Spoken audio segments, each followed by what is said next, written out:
Hi, everybody. This is Dr. Christy Taylor, and I'm back with another episode of the Career Coach RX podcast. And this month, we are celebrating Women's History Month. And this month's theme is Women Reign. And I'm so excited to interview a great selection of diverse women who are excelling in their career fields and as entrepreneurs.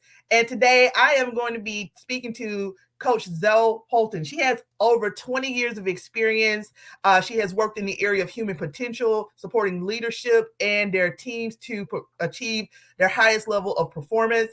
And I want to turn the reins over to her to introduce herself and talk about all of the awesome stuff that she does. And the title of today's podcast is Embracing Your Potential to Achieve Career Success. But we're going to talk so much more about all of the intricacies of human potential and how we can use it to change ourselves as individuals as well as to impact organizations. So, Zoe, how are you today? We're excited to have you. Hi, thank you so much for having me on. And do you know what? I absolutely love the title of this episode because I think it's really important, understanding sort of the potential that we have, but also the fact that at different times in our life, we still have potential, but it shifts a little bit depending what we want from our life at that time. So I love it, really love it. So hello, everyone. I'm Zoe Poulton. I'm from the UK. You can probably tell by my accent. I'm just outside of London. And I was just saying to Dr. Kirsty that I've just moved house 2 weeks ago. So got a few boxes and stuff around me, but thankfully you can't see them from this angle. So as she said, I've worked in the area of human potential for about 20 odd years now. I started my career in the military. So I was in the Air Force for 16 years. And then when I came out, I worked very much in sort of the change, leadership and learning space. I'm a qualified teacher, my master's in leadership studies, and I did a lot of change management when I was in the military. And as I came out, I thought, well, hang on a minute. I've been in the same organization for 16 years and I don't know what I want to do. And I was fast approaching my 40th birthday at this point. I was 39 and 10 months when I came out. And I just thought, well, hang on, who am I? What do I do? What do I want to do? So I stripped it all back and thought, well, hang on a minute, what do I enjoy? And I think that's where understanding your potential starts from. So I had been fortunate enough to do a really big organizational change project in the military.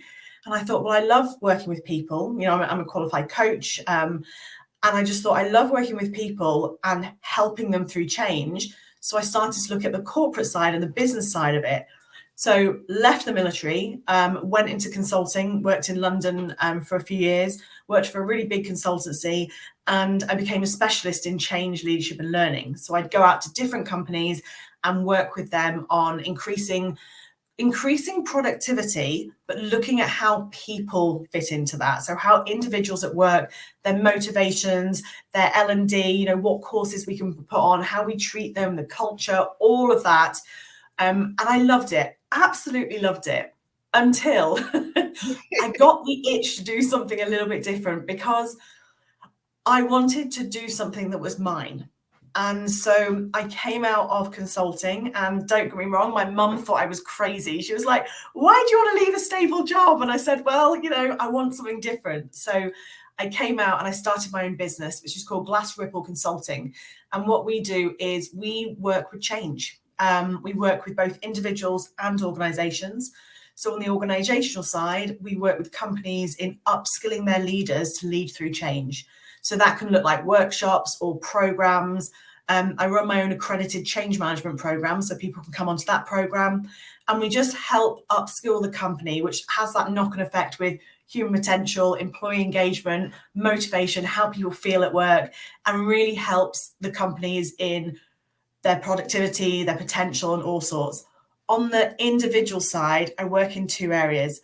First of all, if people want to change careers, for example, and they want to come into change management, they might come onto my accredited program, and it teaches them how to be a change manager with added support and practical application. But also, because I'm an accredited coach, I love coaching, and I also do a lot around people going through personal change. And that can look different depending on who it is. So yeah, I kind of straddle change across the two elements, really, the personal and the sort of professional side. And I'm loving it, really enjoying it. So I'm listening to you and I'm trying to take notes, and of course my pen doesn't work. So Always the way.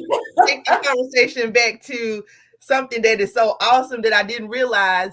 I did a quick read of your bio, but when you were talking, I said, okay, I'm listening to you. Hey, so I am in the Air Force too. We're both military women. And I am at the 16-year mark. So I'm at so you are where I'm striving to be.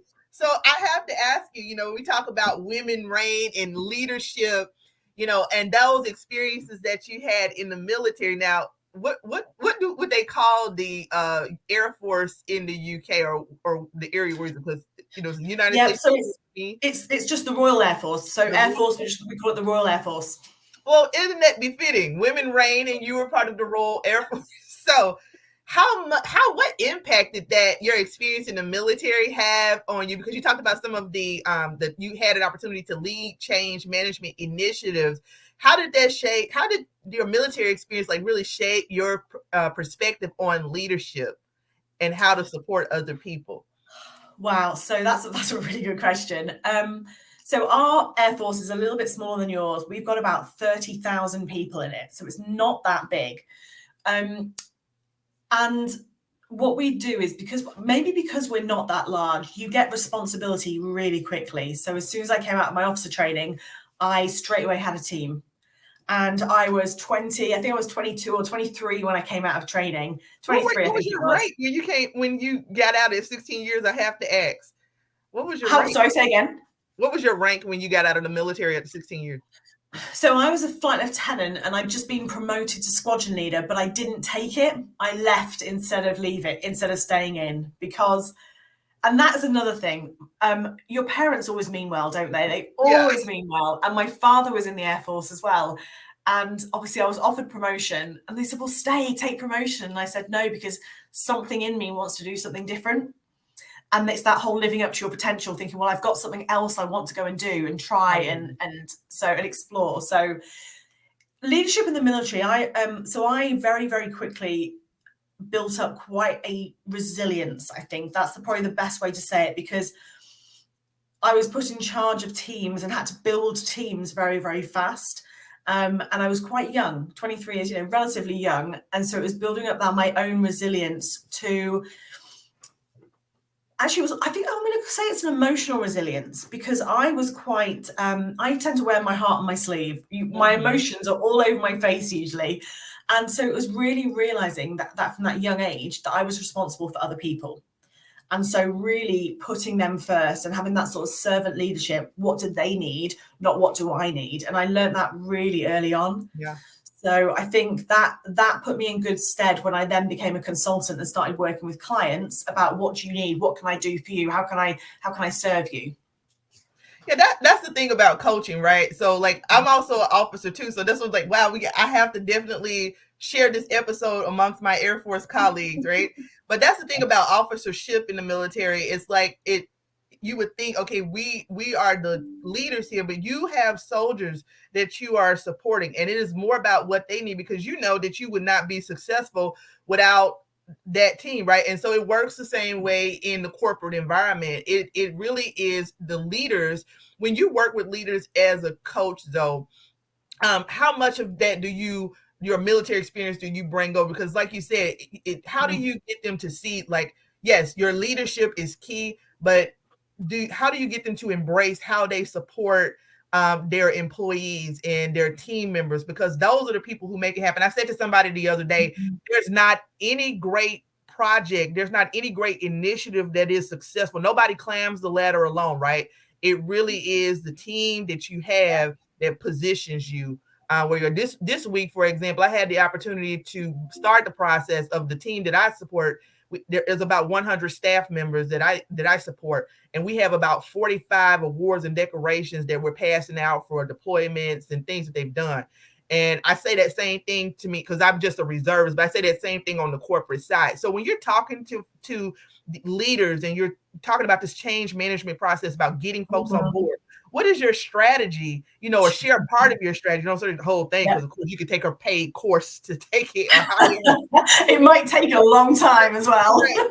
What is a little bit of the wisdom that you share about the importance of being able to engage your employees and your team? So I always, I mean, I do the program, but I also do a day course for senior leaders. And I always say to them, come on this program, if this day course, if you want to understand how to support your teams going through change. So as senior leaders, they may not be in the weeds, you know, actually on the shop floor, so to speak, doing the change, but they're going to be the ones who are role modeling it, who are there for support. So I say, come and find out how you can support. And we always start with the why, always.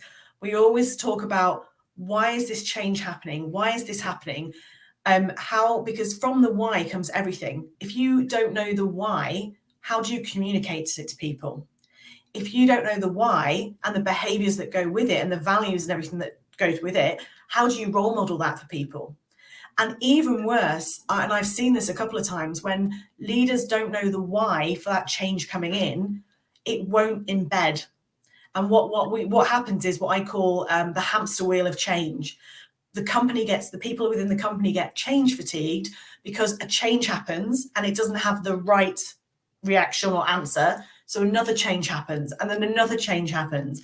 And it's all because they haven't figured out that why. Why are we doing this change? And using my military background, because I don't know about you when you talk to corporate as well, I've always been really surprised by this, because for us, the military is a way of life. It's just what we do. And my husband's in the military, my brother's in the military, my dad was in the military, my granddad was in the military. So for us, it's just that way of being. But whenever I go into corporations to work with leaders, they're always fascinated by the military background, always. And they say, and I was a leadership instructor in the military. I used to lead officers through their basic training. So they go, well, they're really excited to hear about that. But I say to them, I'll tell you what, let me liken it to mission command. So mission command, for everyone watching who doesn't understand what we're going on about here, it's very much about, what is the objective? So the leader at the beginning in the military will say, this is what we're doing and this is why. So we'll always give the end result.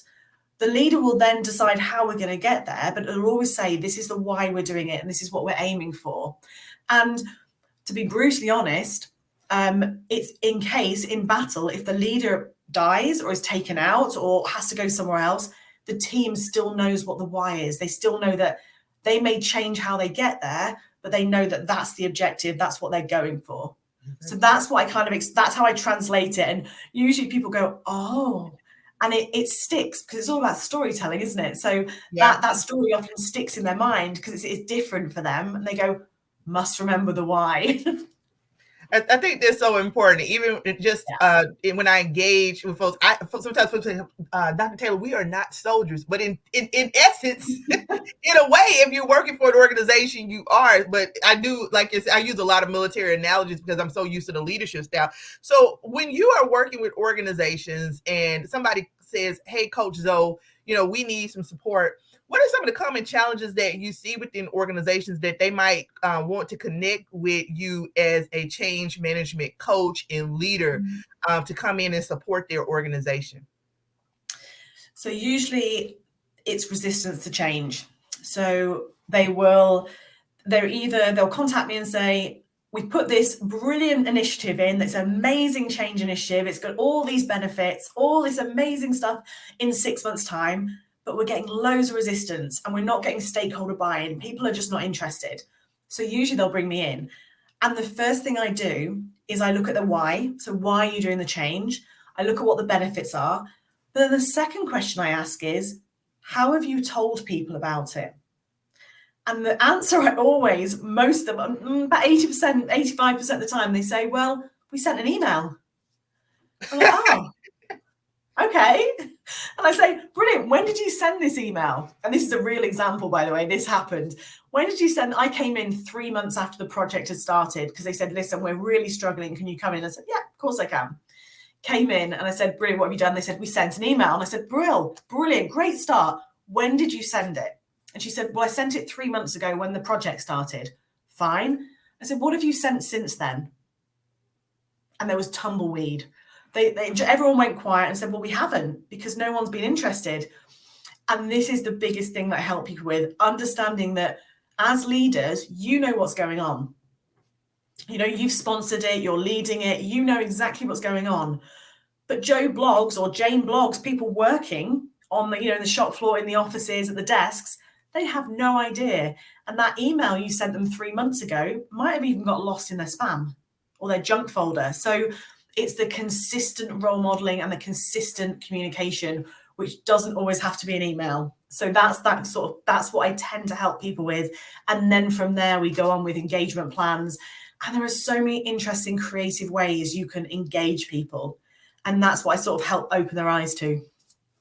Well, so I hear you in the work that you're doing with organizations, all of your leadership and military experience, how it has crossed over. But when we talk about helping people to embrace their potential, I want to go back to your discussion about the why, right? Yeah. So I'm a client and I'm lost. I want to transition my career. I just don't know what to do. So I come to Coach Zoe. Mm-hmm.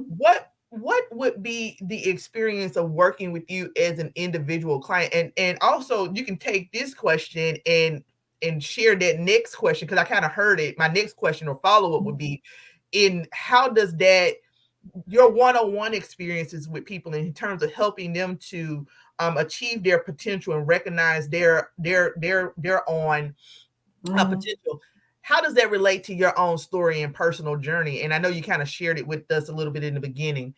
So yeah, definitely. Like if I'm a client and I'm coming to Coach Zoe and I'm lost in space, what would the experience be like? How would you go about helping me? Draw you back in from space. Imagine you were in a spacesuit and me just drawing you back in. I think it's really important to say about coaching, just the very.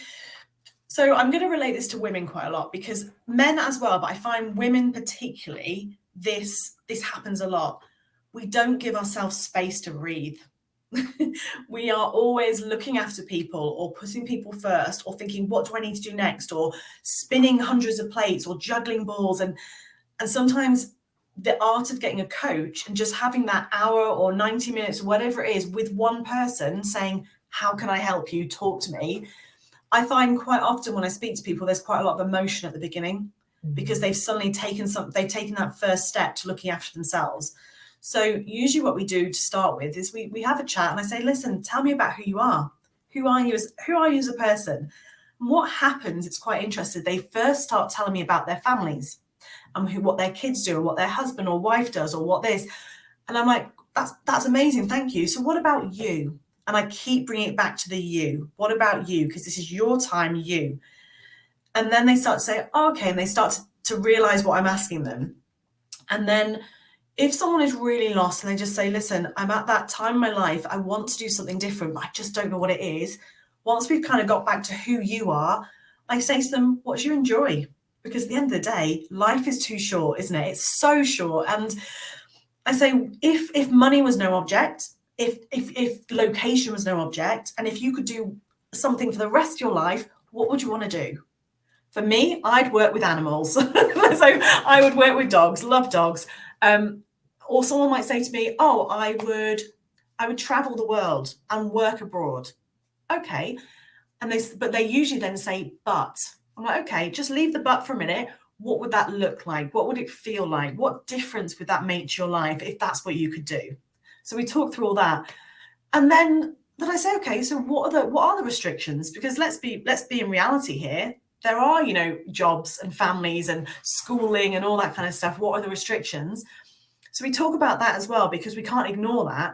Mm-hmm. But then what we do over periods of time, not in one session, because this would be a lot, we talk about, okay, so what steps can you take to add part of that to your life? So someone who wants to work abroad, travel abroad more, and just wants to get out and see things, it might be they can't do that full time.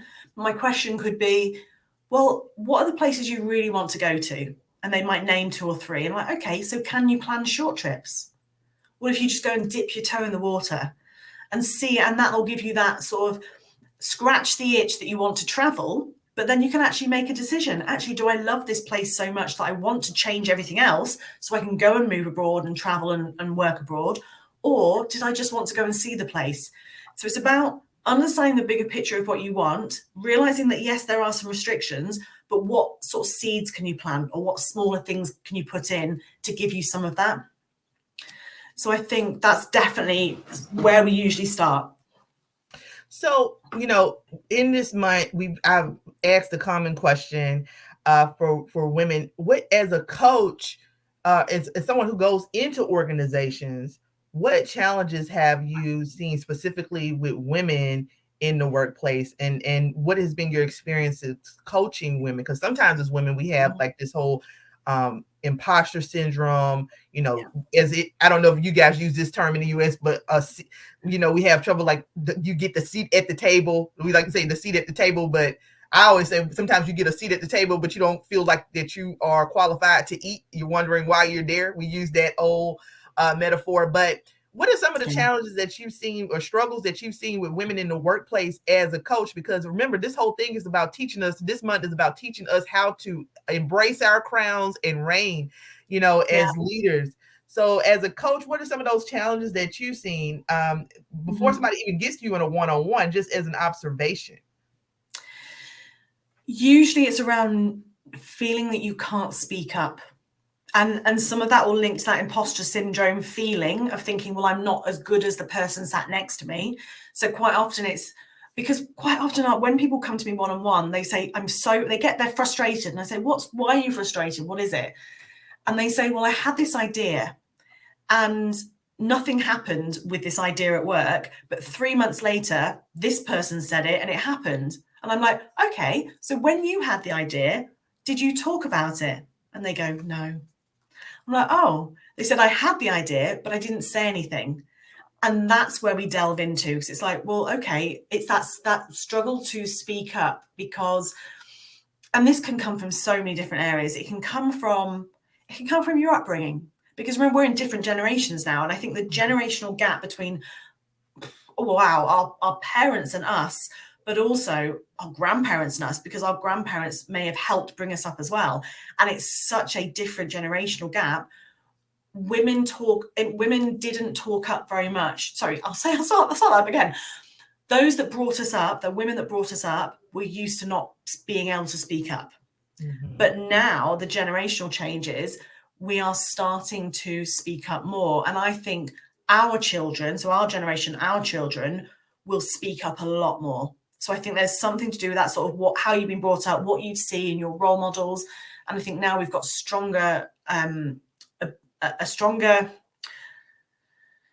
it's not there yet, but that stronger sense of equality in that we speak up more. And then when I talk to leaders, especially male leaders in companies, I talk to them about things like different learning styles.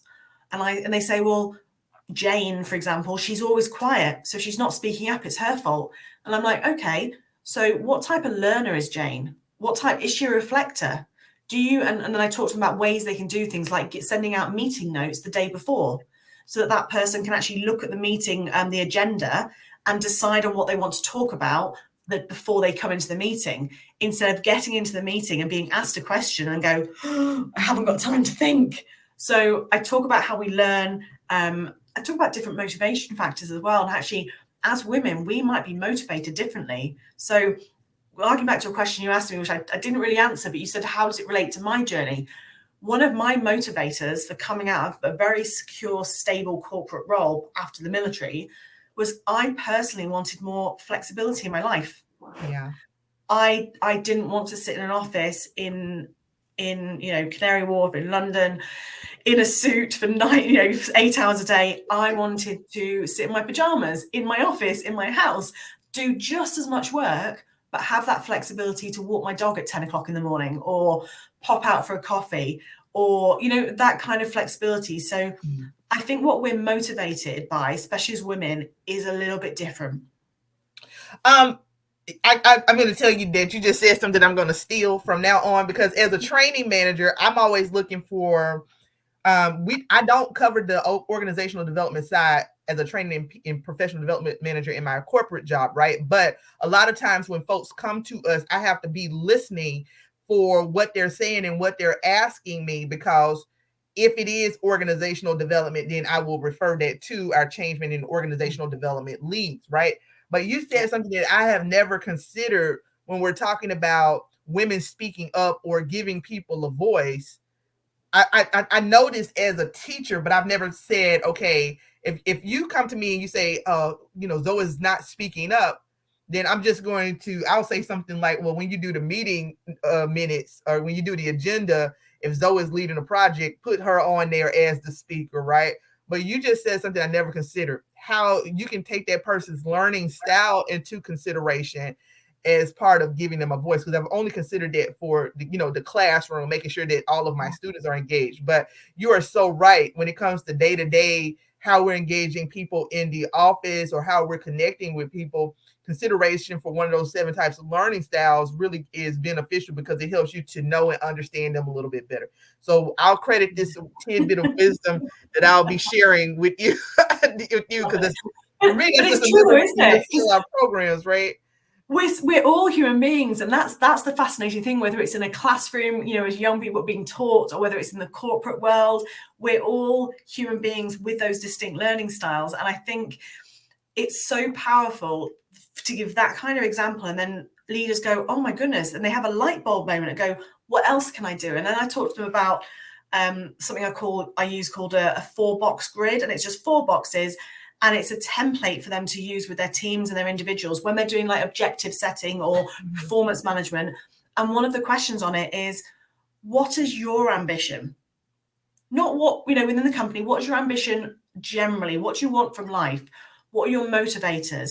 And then one of the questions is, how do you want to realize your own potential? And the reason that's such an important question to ask people is because, especially within change projects, quite often people are doing change roles and their normal day-to-day business as usual job. So if you're going to ask someone to do like a side of desk extra work, you really want to make sure that person wants to do it. So by asking them, where do you have some potential that you haven't realized yet? What can we do to help you do it? They'll go, someone might say, oh my goodness, do you know what? I love running workshops though. I love it. And I'm like, amazing, because I have some workshops that I could do some help with. And you start to align their aspirations with the company benefits as well. And that's where you get that win-win situation, definitely.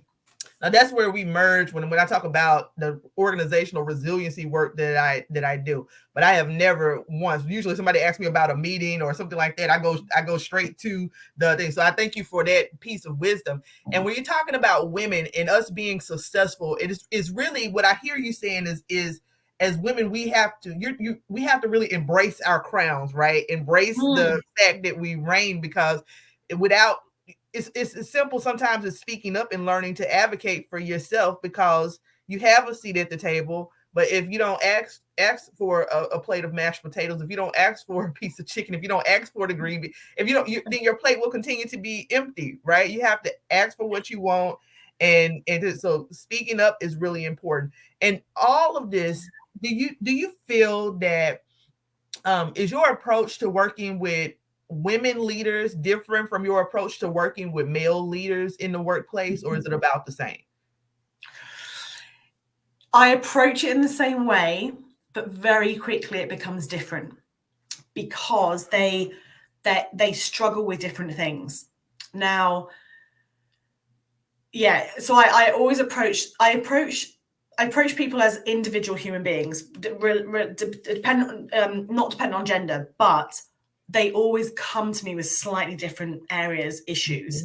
And usually, this is a strange thing, usually with men, it is very much focused around, I'm not being promoted. What do I do to get on? How do I do this?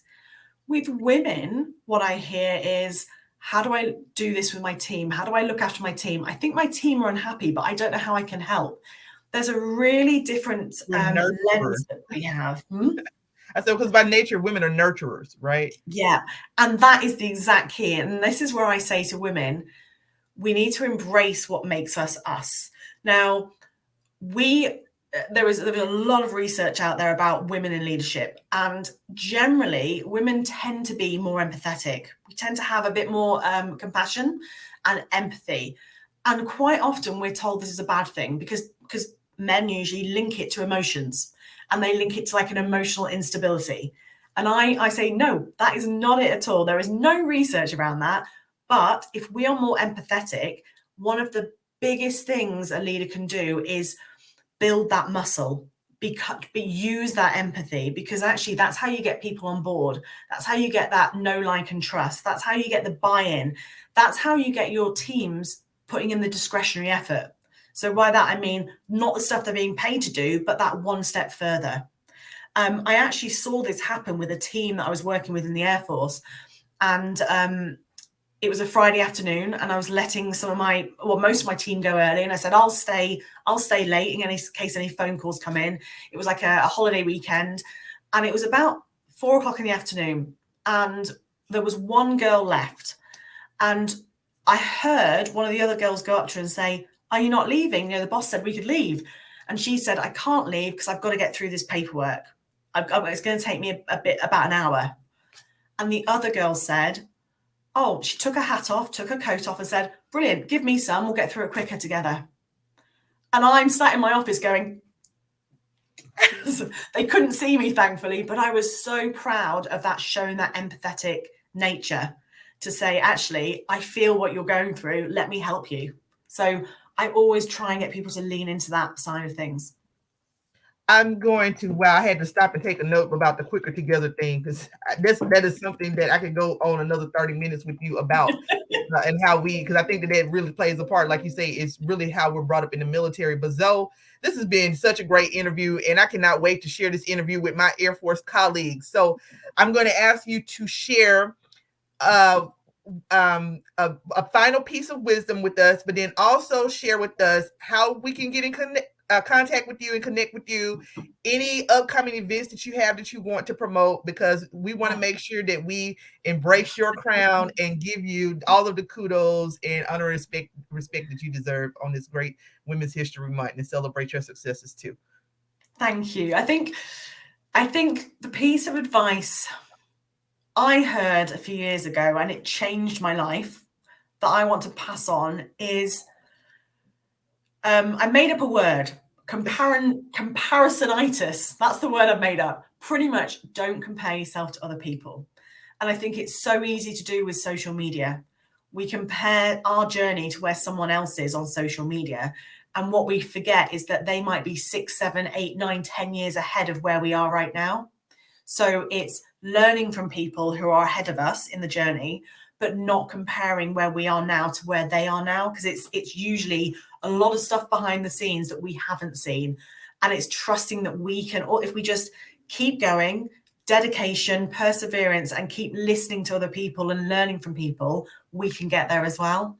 So I think that would definitely be something I learned that really helped shift my mindset when I started building my own business. So yeah. And where can you find me? Wow. Yeah. I'm on LinkedIn. I'm everywhere. I'm on LinkedIn. So it's just literally Zoe Poulton. As you can see on my name there, if you Google that, you can find me on LinkedIn. That's the name of my website as well. So my website has 2 links, 𝗪𝗪 Consulting and Zoe Poulton. So no matter which one you put in the bar, it will come to my website. And I'm always open to connecting with people I'm on Facebook and Instagram as well. So everywhere, pretty much. Always up for connecting with people and jumping on calls, because I think if we support each other, like you said, doing it all together, we learn so much more and we can put it into practice. And I'm all for supporting other people, supporting people like with that crown, straightening that crown. I love that. So it's been such a pleasure to interview you today. And guys, thank you for tuning in. And be sure to connect with Zoe. We'll have all of her information in the description on our YouTube page and across our various social medias. Don't forget to connect with us at all across social media at Career Coach RX, or you can, just like Zoe, we have 2 websites. Well, the same, it'll take you all to the same website. You can connect with us on careercoachrx.com or Work Solutions, WORXK Solutions.com. And until the next episode, you guys don't forget to continue wearing your crown and wear it boldly. And have a great day.